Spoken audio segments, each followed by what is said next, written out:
弟兄姊妹平安，今天是2023年的3月13号。今天的经文是诗篇81篇，创世纪第24章第1节到27节，约翰二书第1章第1节到第13节。今天要跟大家分享的主题是活出真理。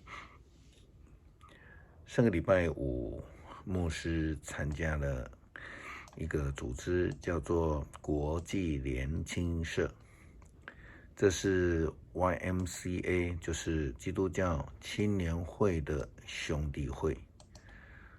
他创立100周年大会，他的100周年是在去年，但是因为疫情延后。在会中呢，牧师与国际的贵宾分享到这个以基督教信仰为基础的机构。牧师以大家都非常熟悉的约翰一书第4章19节的经文来与参加的国际贵宾分享。当然，其中最重要的一项就是强调爱。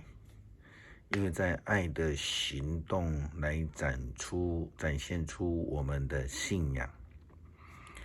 雅各书告诉我们，应当要活出信仰，因为没有行动的信是死的。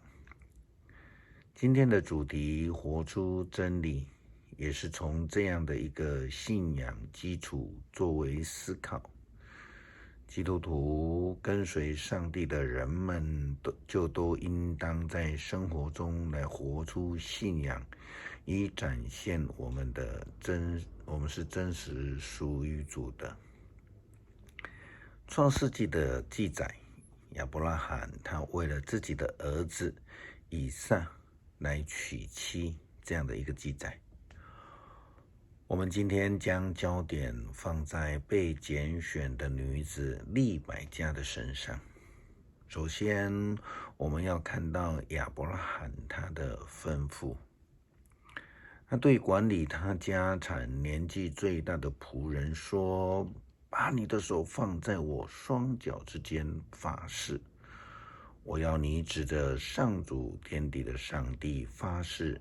你不可在这迦南的女子当中替我找媳妇，你一定要回到我的故乡，在我亲族中替我的儿子以撒娶个妻子。”利百加是亚伯拉罕在乌尔的亲人，为什么不在他目前所居住的地方选妻呢？就我们从圣经的观点来看，就知道上帝要亚伯拉罕，或是说以色列人民族呢，远离迦南人，因为他们会带来敬拜偶像的负面影响。另外一个原因其实是一个民族认同的问题。这是犹太人或是说当时候的人的文化问题，不接纳不同属的人，特别在婚姻以及家族的传承有关的事情上面。利百加能够被选上，其实是因为他有热情款待亚伯拉罕的老仆人。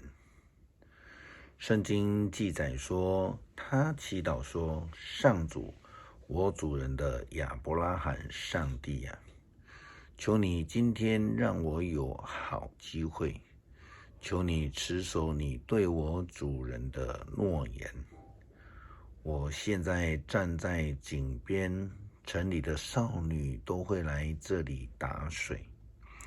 我要向他们当中的一位说，请你放下水罐，给我水喝。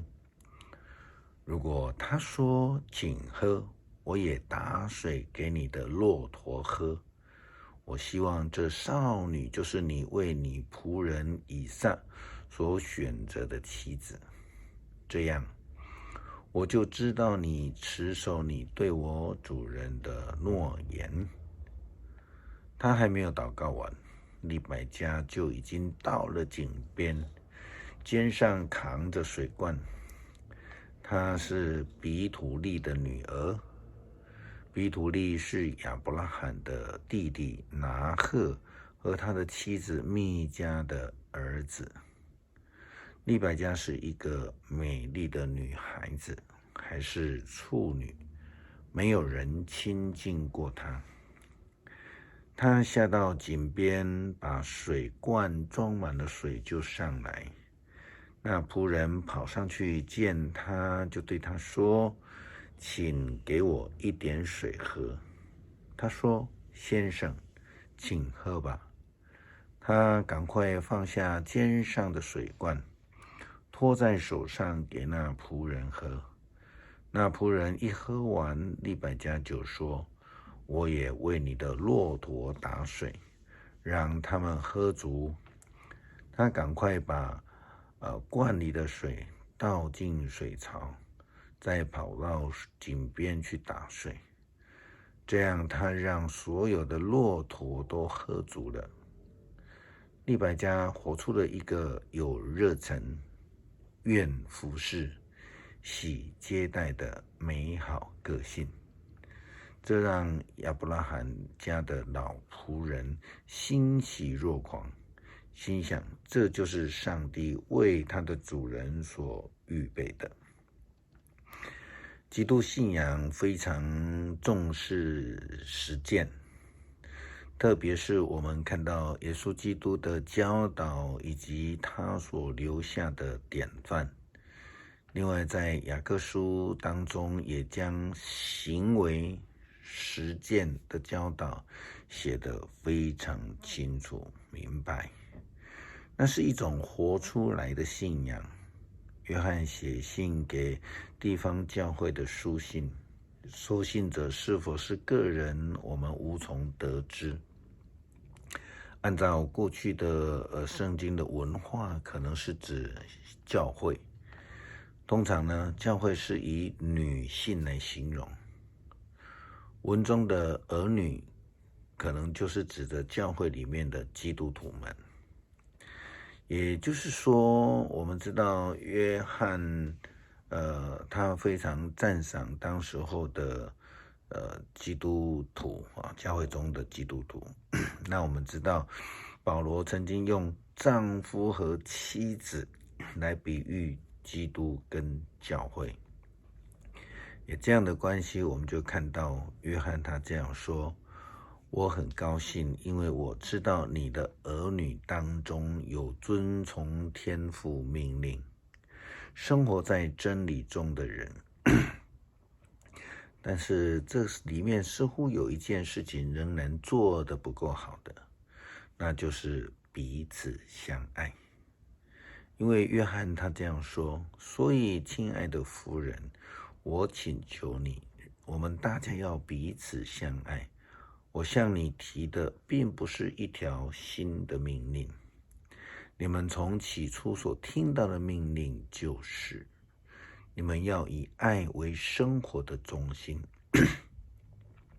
约翰更进一步的说明，你们要小心，才不至于失掉你们的成就的，而是能得到全部的奖赏。要是有人不持守基督的教训，反而偏离了，就是眼中没有上帝。那持守教训的就得着了圣父和圣子。这是因为当时候有许许多多的假教师出现，否认耶稣基督降世。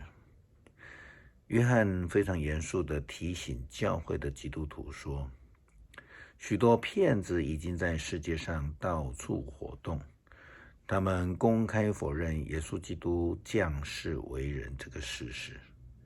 这样的人是骗子，是敌对基督者。要是有人到你们那里，不是传授这个教训，就不要接待他到你们家里去，也不要向他问安。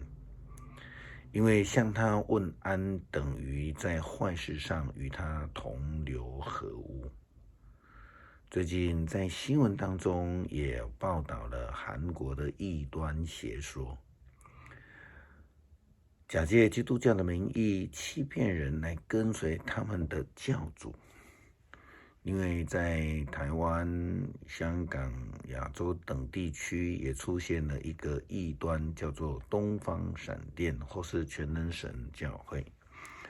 也就是说，基督徒不但要活出真理，更要认真的拒绝跟这些敌基督的人同流合污，这也是一种活出真理的信仰生命。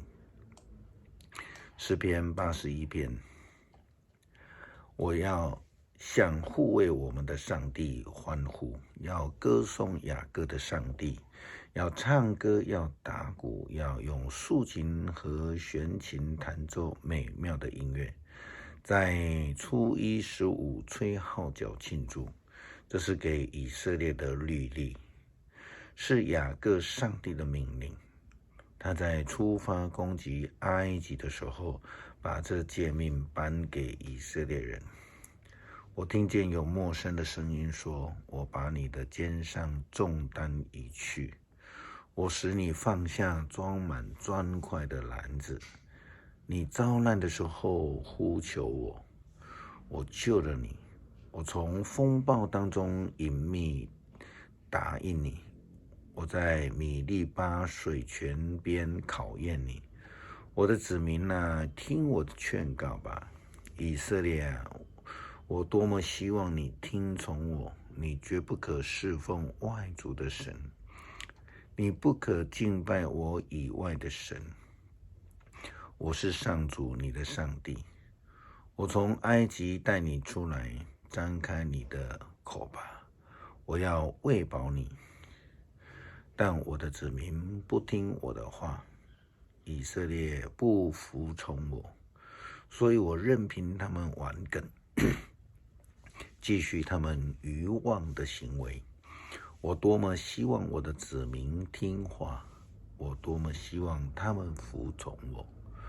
我要迅速击败他们的仇敌，征服所有敌对他们的人。恨我的人要屈服在我面前，他们要受永远的惩罚。但是我要给你们我最好的麦子吃，让你们享受野蜜的美味。恳求上帝帮助我们在生活当中活出真理，以见证我们是你的门徒，透过我们的生活来荣耀你的圣名。祷告奉主耶稣基督圣名求，阿们。